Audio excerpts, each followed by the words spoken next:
warahmatullahi wabarakatuh. Baik, video ini saya buat untuk memenuhi tugas mata kuliah linguistik. Sebelumnya saya izin memperkenalkan diri, saya Vanessa dari kelas 1B PBSI. Baik, langsung saja di sini saya akan menjelaskan tentang buku morfologi atau resumen morfologi. Sebelumnya, saya akan menjelaskan tentang identitas buku atau sedikit membacakan tentang identitas buku ini. Dengan berjudul Morfologi, penulis Profesor Dr. M. Ramlan, penerbit CV Karyono, Yogyakarta, tahun terbit atau edisi cetakan ke-12 tahun 2001, edisi pertama 1967. Terdapat 184 halaman. Baik, langsung saja ke pembahasan. Apa itu morfologi?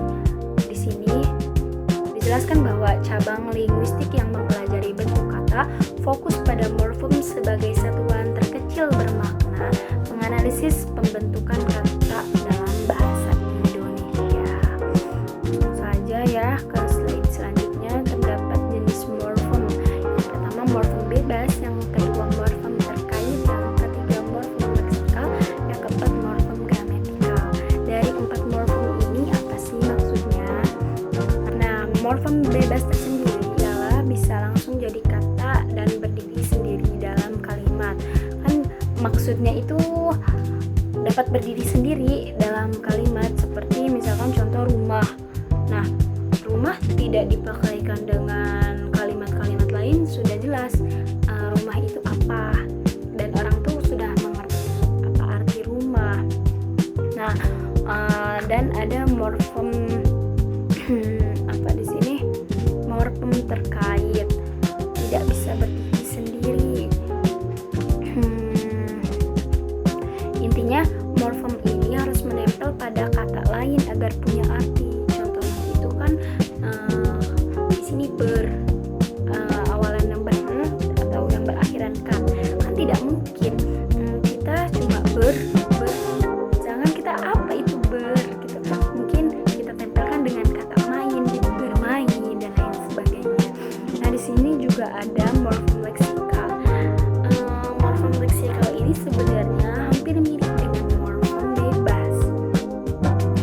Namun morfem leksikal ini lebih punya arti nyata atau ada kalau kita nyari di kamus bahasa lebih ke benda atau kata-kata kerja.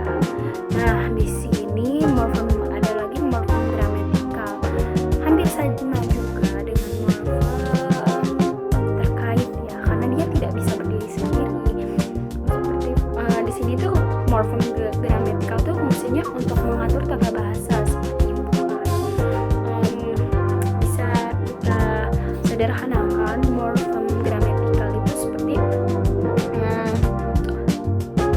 kalimat pasif menjadi kalimat aktif, seperti ditulis menjadi menulis. Nah, slide selanjutnya di sini ada proses morfologi. Di sini ada 4 ya. Proses morfologi ini ada afiks, reduplikasi. Afiksasi ini sama saja ya dengan afiks. Ada afiks, reduplikasi, komposisi, dan derivasi dan infleksi. Apa sih dari masing-masing itu? Mari kita bahas. Di sini ada afikasi. Afikasi dibagi lagi menjadi 4. Sebelumnya kita akan membahas apa itu afikasi atau afiks. Adalah proses yang paling sering kita gunakan. Fungsinya bisa mengubah kelas kata, misal dari kata sifat menjadi kata benda. Pengembangannya di sini kan ada prefiks. Prefiks itu sebenarnya awalan, seperti ini ya, yang di sini me, ber, se. Tentunya ini harus apa namanya menempel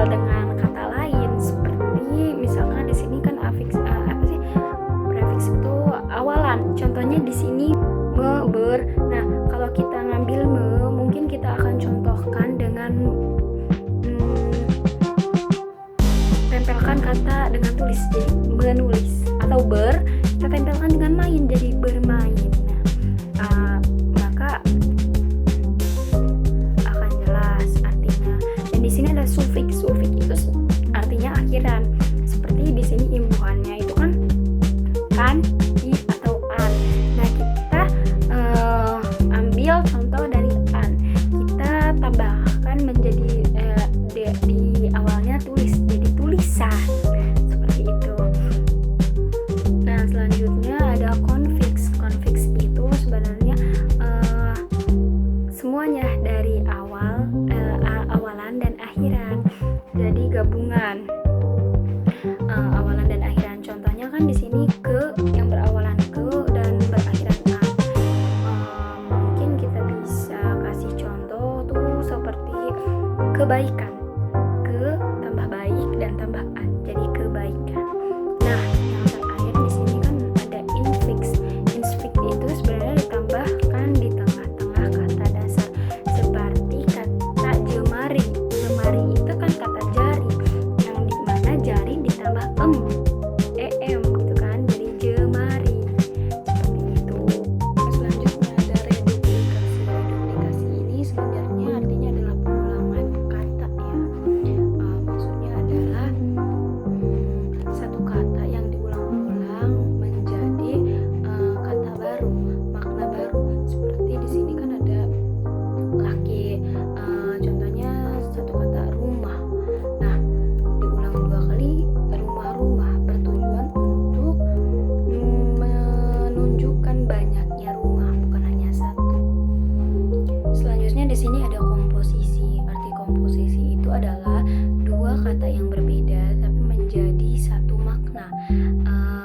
Seperti di sini kan ada rumah sakit. Nah, kata rumah dan kata sakit sebenarnya kalau dipisah itu menjadi makna yang berbeda, tapi karena disatukan menjadi satu makna yang berartian rumah pengobatan, rumah sakit, seperti itu.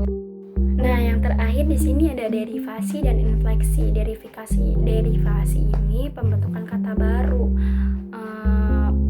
Fungsi utamanya menciptakan kosakata baru tentunya. Tapi proses ini berproses adalah sebagai kata yang menciptakan lексem baru.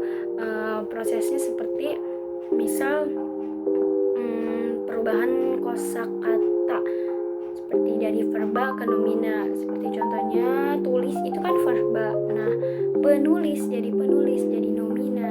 Nah, di sini juga ada infleksi, yaitu perubahan gramatikal, proses penyesuaian kata yang menciptakan variasi berbentuk dari lексem yang sama, disesuaikan dengan aturan sintaksis atau tata bahasa. Fungsi utamanya menyesuaikan gramatikal, kala jumlah, aspek pasif atau aktif, maaf. Contohnya baca jadi dibaca, jadi dari aktif ke pasif. Baik, itu adalah materi terakhir dari morfologi suatu tinjauan deskripsif dari buku Ramlan. Sebagai penutup, materi